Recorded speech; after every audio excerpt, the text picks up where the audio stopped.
So hi everyone, this is Shahrukh Saifi and welcome back to the channel Simplifying Exams. So बच्चों, आज की इस class में हम बात करेंगे बेसिकली इंडियन इकोनॉमिक के बारे में। ग्लोबलाइजेशन चैप्टर के अंदर हम ये तो बात कर रहे हैं कि इसमें क्या हो रहा है कि जो पूरा वर्ल्ड है वो एक दूसरे से कनेक्ट होता जा रहा है। अब इससे इंडियन इकोनॉमिक को क्या बेनिफिट मिला कि हमने ग्लोबलाइजेशन का जो कॉन्सेप्ट है वो 1991 के इकोनॉमिक पॉलिसी में अडॉप्ट किया, या आप कह सकते हो कि उसके अंदर हमने रिफॉर्म लाए। तो ये सारी चीजें आपको आज की इस क्लास में पता चलेगी। सो चलिए फिर बिना किसी देरी के साथ आज की इस क्लास को हम शुरू कर लेते हैं।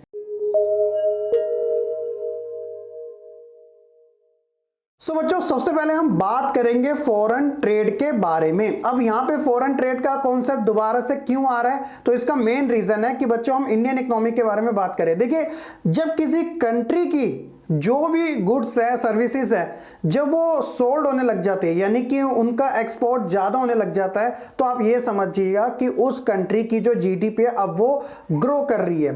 देखिए, आप कोई भी बिजनेस अपना ओपन कीजिएगा, आप इसीलिए तो करते हो कि जो भी आपने इतना सारा स्टॉक रख रखा है वो आपका सोल्ड आउट हो, तभी तो आपको बेनिफिट मिलेगा। ठीक इसी तरीके ये जो सभी कंट्रीज हैं वो अपने जो गुड्स एंड सर्विसेज है पूरे वर्ल्ड के अंदर फैलाती है इस ग्लोबलाइजेशन के कॉन्सेप्ट के अंदर, तो जिसे हम फॉरेन ट्रेड के नाम से जानते हैं। सो बेसिकली इसके अंदर यही बात की जाती है कि foreign trade basically trade between two different country of the world, it is also known as a international trade. बड़ा ही सिंपल सा है, आप अच्छे से जानते हो। अब इसके एडवांटेज क्या होते हैं, आखिरकार ये कंट्रीज जो होती है ये फॉरेन ट्रेड इतना क्यों करती है तो मैंने इससे बता ही दिया था कि इससे एक तरीके से आपके जो खुद की इकोनॉमी है वो काफी ज्यादा बढ़ जाती है। अब अमेरिका की इकोनॉमी या फिर आप वेस्टर्न यूरोपियन कंट्रीज की इकोनॉमी देखोगे तो वो फार बेटर है इंडिया जैसे डेवलपिंग कंट्री से, क्योंकि उनके जो गुड्स होते हैं, सर्विसेज होते हैं, पूरे वर्ल्ड के अंदर फैली हुई है, यानी कि उनकी मोनोपोली है पूरी इस ग्लोबलाइजेशन के दौर में, है ना। तो इसे बेनिफिट देखे क्या क्या होते हैं। पहले कि foreign trade had facilitated the travel of goods from one market to another. अब एक एग्जांपल देखिएगा, आईफोन कहाँ पे ओरिजिन हुआ था, अमेरिका में, ठीक है। अब आज के समय आईफोन इंडिया में मिल जाता है, नहीं मिल जाता? अरे किसी भी शोरूम में चले जाओ, आपको आराम से आईफोन मिल जाएगा। हालांकि वो है उस कंट्री का, लेकिन फॉरेन ट्रेड की वजह से अब व्यक्तियों को अपनी जगह छोड़ के उस जगह पे नहीं जाना पड़ता जहां से उसे वो चीज मिल रही है, क्योंकि वही चीज उसकी खुद की कंट्री में अवेलेबल होती है। किसकी वजह से? इस फॉरेन ट्रेड की वजह से। तो पहला ऑप्शन हो गया ये। दूसरा है कि लोगों के पास अब चॉइस मिल चुकी है, ताकि लोग क्या है कि पहले ऑप्शन कम होते थे, अब ऑप्शन उनके पास ज्यादा है कि ये नहीं तो वो सही, वो नहीं तो ये सही, है ना। मल्टीपल ऑप्शन लोगों को मिल चुके हैं। इसके अलावा producer of different country have to compete in different market. अब हमारी कंट्री का एग्जांपल ले लीजिएगा बच्चों की टेक फील्ड का, मैं बताऊंगा कि यहाँ पर स्मार्टफोन कितने सारे अवेलेबल है। क्या वो पर्टिकुलर किसी एक कंपनी की है? नहीं, यहाँ पे अलग अलग कंपनी एग्जिस्ट करती है और उन्हीं के बीच में कॉम्पीट हमें देखने को मिलता रहता है। ये किस वजह से पॉसिबल हो रहा है? इसी की वजह से हो रहा है। इसके अलावा price of similar goods in two market in two different countries become almost equal. अब ऐसा भी नहीं है कि आपको जो आईफोन है वो आपको अमेरिका में बहुत चीप रेट में मिल जाएगा, यहाँ पे काफी महंगा मिलेगा। ऑब्वियसली थोड़ा बहुत डिफरेंट होगा, लेकिन टैक्स ड्यूटी लगने के बाद वो वही रेट पे आ जाता है। हालांकि थोड़ा बहुत डिफरेंट होता है, लेकिन ऑलमोस्ट आप कह सकते हो इक्वल प्राइस ही होता है, क्योंकि सारी चीजें हर कोई जानता ही है। तो इसलिए ये सभी जो एडवांटेज है हमें फॉरेन ट्रेड में देखने को मिलते हैं। तो ये तो हो गया एक छोटा सा कॉन्सेप्ट बच्चों फॉरेन ट्रेड के बारे में, जो कि मैंने आपको पहले भी बताया था। अब हमारी जो इंडियन इकोनॉमिक है, इसे ग्लोबलाइजेशन की वजह से कैसे बूस्टअप मिला या कैसे हमारे देश के अंदर ग्रोथ हमें देखने को मिली। आप देखोगे हमारी जो कंट्री वो 1947 में इंडिपेंडेंट हुई थी, लेकिन टाइम के अकॉर्डिंग 1990 का जो डिकेड आया था तो उसके अंदर बहुत सारे चेंजेस किए थे, जिसमें हमने एलपीजी के बारे में ऑलरेडी कर लिया था। और प्रेजेंट टाइम में आप देखिएगा कि आपको फॉरेन जो कंपनी है वो इंडिया के अंदर उनकी जो आप कह सकते हो जो मैन्युफैक्चरिंग है या उनका जो आउटलेट्स है वो जगह जगह पे हमें देखने को मिलते हैं। तो ये किस वजह से पॉसिबल हो रहा है? इन सभी चीजों की वजह से पॉसिबल हो रहा है। और इंडिया जो है वो इन कंपनीज को जो कि बाहर के यहाँ पे जगह क्यों दे रहा है, इससे इंडिया का क्या फायदा हो रहा है? तो इससे इंडिया के फायदे हो रहे हैं। अब वो कैसे कैसे हो रहे हैं, तो देखिए, सबसे पहले हम बात करेंगे यहाँ पे प्रोडक्शन अक्रॉस कंट्री। तो इसमें क्या होता है कि ये जो होता है बच्चों, trade was the main channel connecting distance country. ये सब चीजें होती है ट्रेड के थ्रू। ट्रेड पहले भी होता था व्यापार, और आज भी हमें देखने को मिलता है, बस टेक्नोलॉजी की वजह से काफी ज्यादा उसके अंदर चेंजेस आ चुका है। जो बड़ी बड़ी कंपनियां होती है, लार्ज कंपनियां होती हैं, which are how called multinational company जिसे हम कहते हैं, वो इन ट्रेड्स के बीच में एक मेजर रोल प्ले करती है।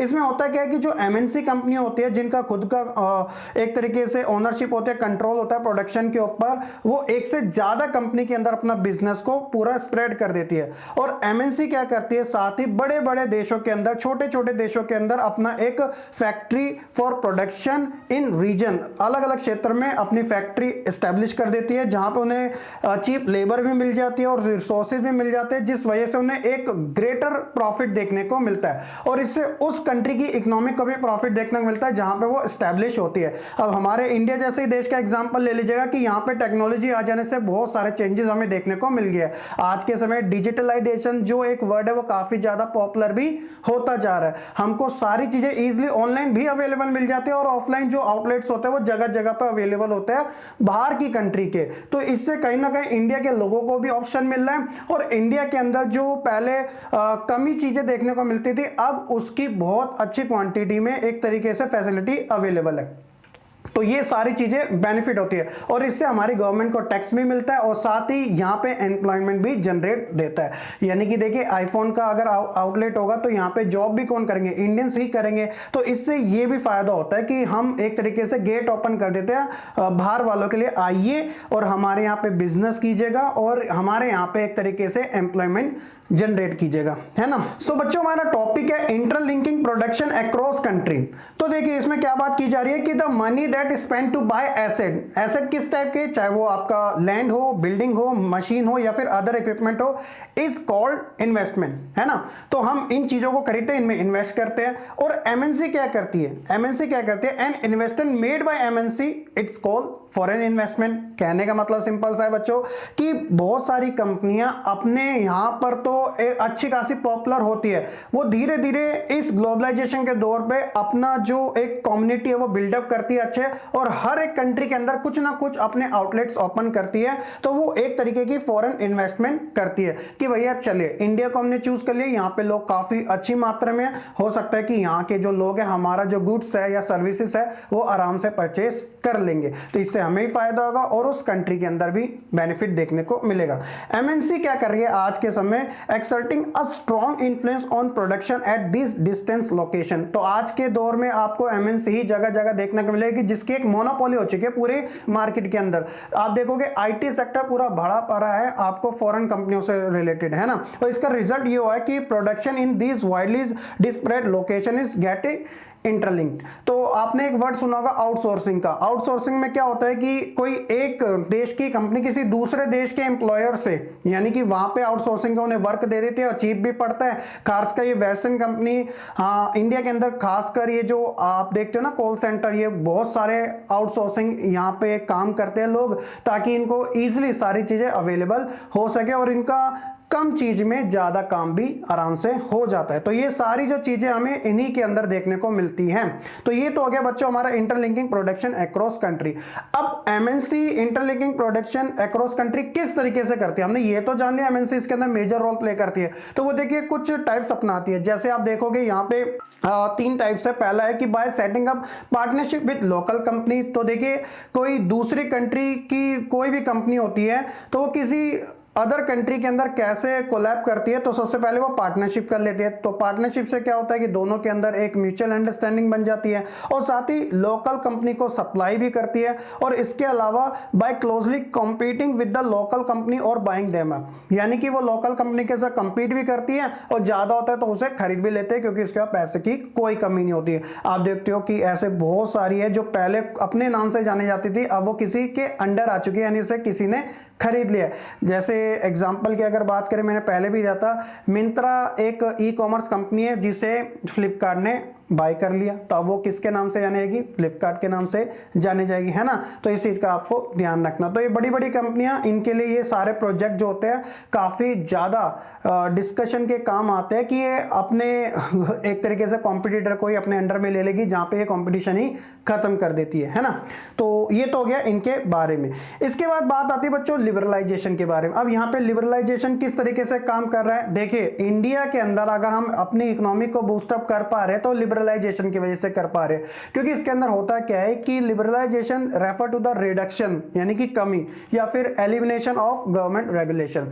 पहले क्या थी कि हमारी जो इकोनॉमी थी वो एक तरीके से स्ट्रेट कंट्रोल थी, है ना। एलपीजी यानी कि लिबरलाइजेशन, प्राइवेटाइजेशन और ग्लोबलाइजेशन, जब हमने इकोनॉमिक रिफॉर्म किए थे 1991 में, तो हमने एक तरीके से दरवाजे ओपन कर दिए थे कि आइए बाहर की कंपनी यहां पर आइए और इन्वेस्टमेंट कीजिएगा। यानी कि जो गवर्नमेंट की तरफ से बहुत सारी जो एक तरीके से रेस्ट्रिक्शन लगाई जाती थी ना, उसके अंदर बहुत कमी कर दी गई, यानी कि लिमिटेड कर देगी। पहले बहुत सारे फॉर्मेलिटी से यूज करनी पड़ती थी और ऊपर से टैक्सेस, ड्यूटी, ये सब पे करना पड़ता था, लेकिन ये सभी चीजें खत्म कर दी है और फॉरेन कंपनियों को काफी आराम से, लिबरल तरीके से, आजाद होकर, स्वतंत्र होकर काम करने दिया जाता है। तो ये लिबरलाइजेशन होता है। अब इससे इंडिया का क्या बेनिफिट हुआ और क्या लॉस हुआ, देखिए बेनिफिट की अगर बात करोगे तो यहाँ पे क्या हुआ कि एक तरीके से फॉरेन इन्वेस्टमेंट हमारे देश के अंदर आ रही है, जो कि हमारी जीडीपी को, ग्रॉस डोमेस्टिक प्रोडक्शन को बूस्टअप करने में काफी हेल्प करती है। इसके अलावा टेक्नोलॉजी के आ जाने की वजह से भी कंट्री का डेवलपमेंट होता है और साथ ही कॉम्पिटिशन भी बढ़ जाता है। अब एक कंट्री की कंपनी यहां पर आई है और उसी कंट्री की और अदर कंपनी भी आ जाती है और अदर कंट्री की भी कंपनी आ जाती है, तो ये बहुत सारी जो कंपनीज होती है आपस में कंपटीशन करने लग जाते हैं, जिस वजह से कंपटीशन बढ़ जाता है और साथ ही लोगों के पास क्या होता है कि ज्यादातर चॉइसेस अवेलेबल हो जाती है ना। अगर एक ही कंपनी होगी तो सिंगल चॉइस होगी, मल्टीपल कंपनीज होगी तो मल्टीपल चॉइस लोगों के पास हमें देखने को मिलेगी। तो ये सारे क्या है, एक तरीके के मेरिट्स यानी कि बेनिफिट देखने को मिलते हैं लिबरलाइजेशन के अंदर। इसके अलावा अगर हम डीमेरिट्स की बात करें, नेगेटिव पॉइंट्स के बारे में बात करें, तो इससे क्या होता है कि देखिए बड़ी बड़ी कंपनी छोटी कंपनियों को खा जाती है, तो इससे हमारे खुद की जो डोमेस्टिक कंपनी है वो कहीं ना कहीं उन्हें इनसे लॉस भी होता है, क्योंकि इनके पास पावर ज्यादा होती है। डोमेस्टिक जो कंपनीज होती है या स्मॉलर जो कंपनी होती है उनके पास इतनी पावर नहीं हो पाती। इसके अलावा अनसर्टेनिटी ऑफ जॉब टेनर, यानी कि इसमें जो जॉब का एक वो रहता है ना, सिक्योरिटी, वो इतनी नहीं रहती, क्योंकि प्राइवेट सेक्टर है। जब उसे एक तरीके से फायर करना पड़ता तो एक बारे में ही अपने एम्प्लॉय को फायर कर देती है, तो इसलिए एक सिक्योरिटी होते हैं ना, वो यहाँ पे थोड़ी कम देखने को मिल पाते हैं। तो ये लिबरलाइजेशन के डीमेरिट्स में काउंट की जाती है।